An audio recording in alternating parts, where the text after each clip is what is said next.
Do you feel like you need God's encouragement and wisdom throughout the week to take hold of His promise to fly like an eagle? You've come to the right place. Welcome to Eagles on the Hill. Let's join our host, Pastor Jeff Scheich. Hey people, I am your host, Pastor Jeff Scheich. Thanks for joining us on this edition of the podcast.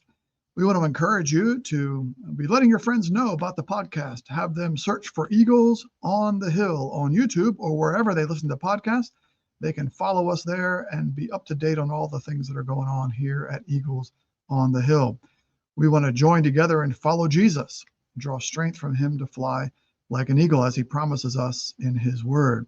Today, we're going to get into the book of Revelation, which is just a very popular book. Whenever you ask somebody, what book of the Bible do you want to study? They often say, I want to study the book of Revelation. And then we get into it, and it's just tends to be very confusing for people as they read it, when actually it should not be confusing at all if we understand it rightly. If we understand the book of Revelation correctly, the book of Revelation is given by a vision given by Jesus to the Apostle John to comfort Christians, to bring us great comfort, to bring us great hope in the midst of a world that's gone crazy. And a lot of times when people read the book of Revelation, they get scared by what they read there. What does that tell you? That tells you they're not interpreting it correctly, because if they were interpreting it correctly, they would be comforted and they would be given a lot of hope by what's going on there in the book of Revelation. So we want to get to that hope, that comfort that God gives us. And there are three key principles of interpretation for the book of Revelation, for any book of Scripture really, but for the book of Revelation in particular, that we want to talk about to help us understand what goes on in the book of Revelation.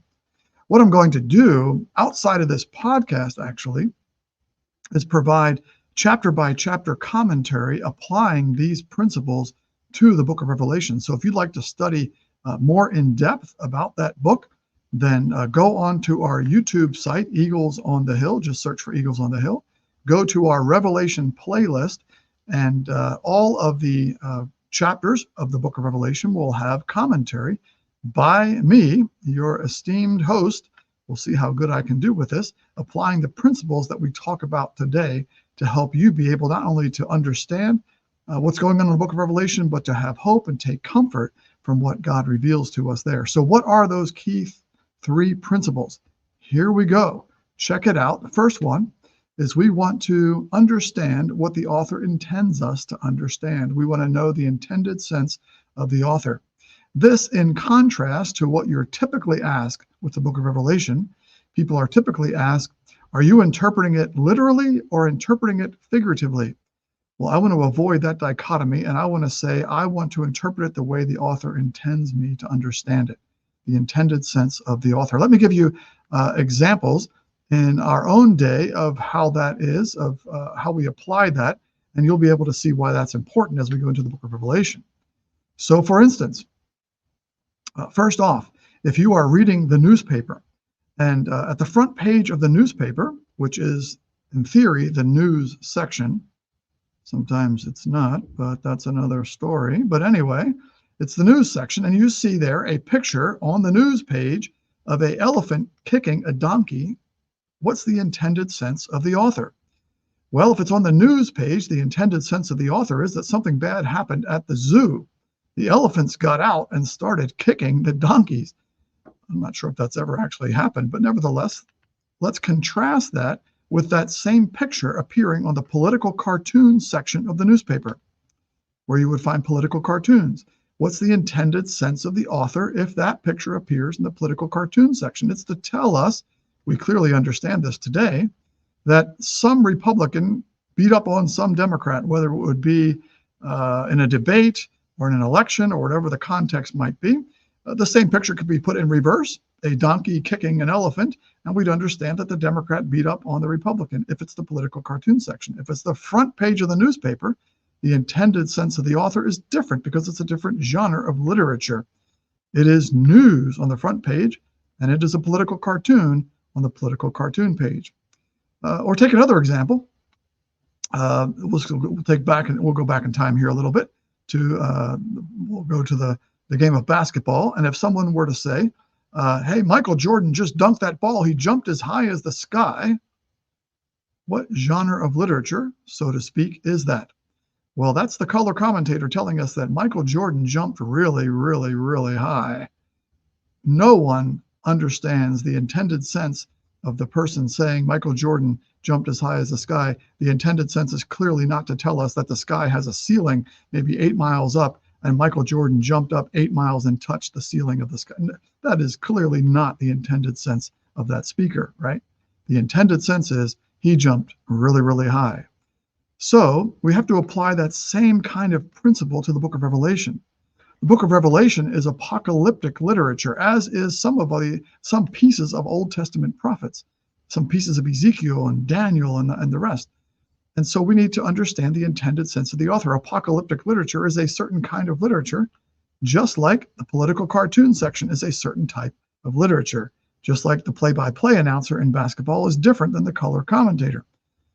We have to understand what the kind of literature is we're dealing with and then understand the intended sense of the author. Let's take a look, for instance, at an Old Testament prophet who was speaking in a picturesque way.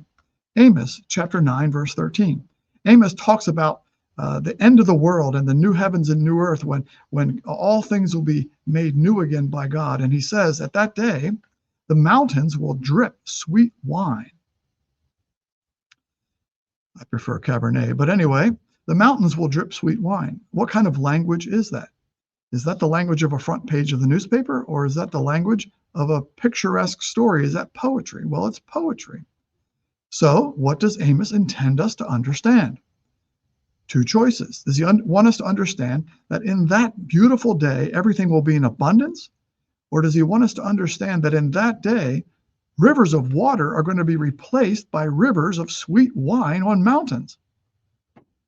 Clearly the first. He wants us to understand that everything will be in abundance in that day. That's the intended sense of the author. So that's what I mean. And we'll see that as we go through the book of Revelation.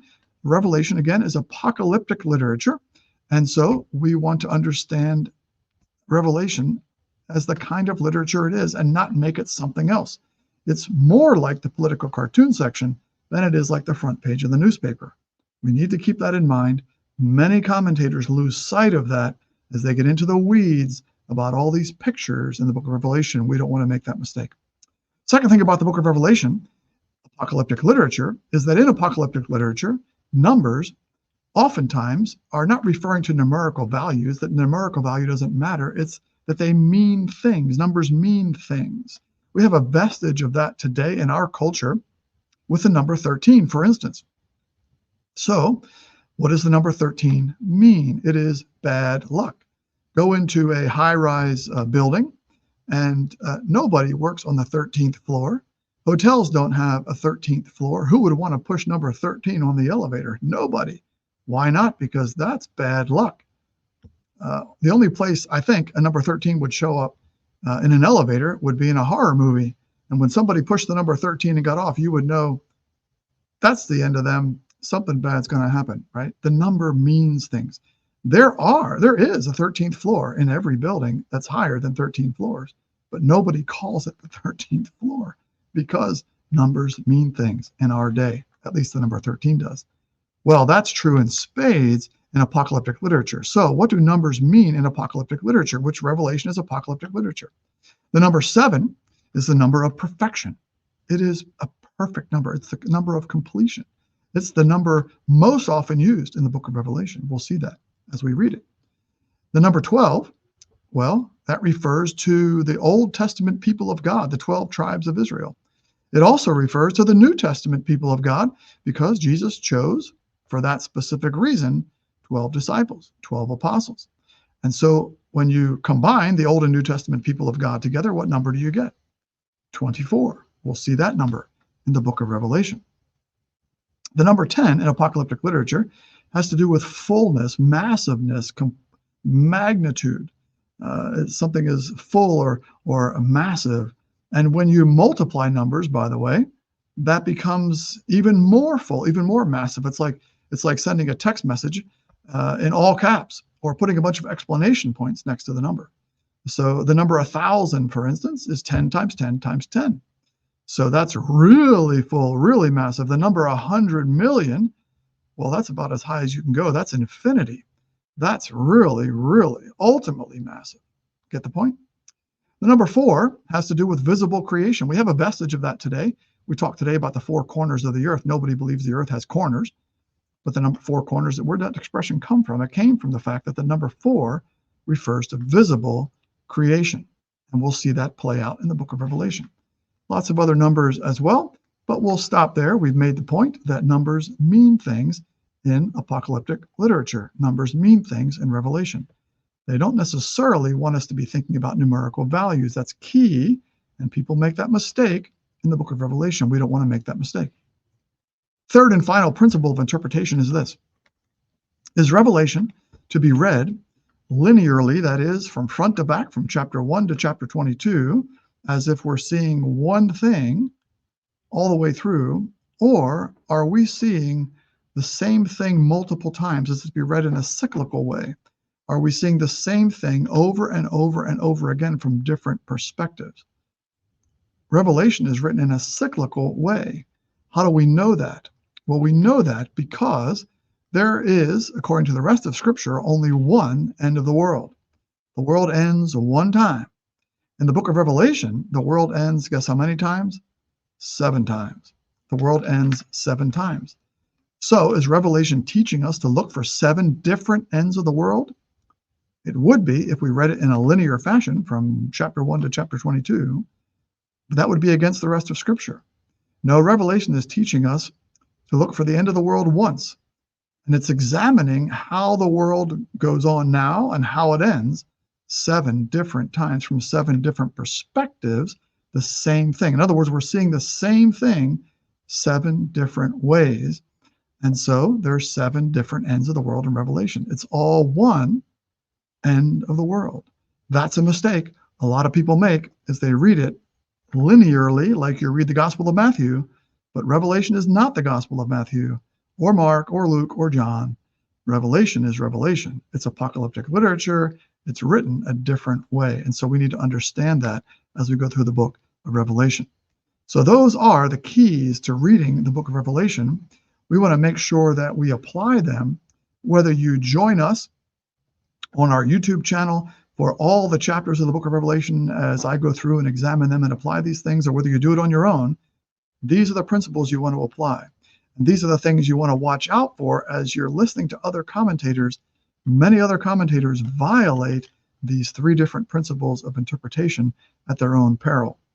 What they wind up doing then is presenting a book of Revelation that's scary, that kind of makes you horrified about what's going on and what's to come. That's not why the book was written. The book was written to comfort and to strengthen the faith of believers. At the end of the book, if your faith is not strengthened and comforted, if you're not given great hope for the future, then something is amiss with how the preacher, the teacher, is interpreting it. We'll see that as we go through our reading of the book of Revelation. It is a wonderful, hopeful, inspiring book for believers, and we want to see that as we go through it. Well, thanks for listening to the podcast today. We want to encourage you to email us at eaglesonthehill211@gmail.com with your thoughts about this or other topics you'd like us to talk about. Remember that we are going to be releasing also each of the chapters of the book of Revelation on our YouTube channel. Search for Eagles on the Hill, go to the Revelation playlist, and you'll be able to walk through, if you want to, all the chapters of the book of Revelation there using these principles of interpretation. So as we close this podcast, we want to thank you for listening. Remember the promise of God in Isaiah 40, that those who hope in the Lord will renew their strength, and they will soar, they will fly on wings like eagles. We believe and trust in that promise of God because God is always, always faithful to his word. Thanks for listening.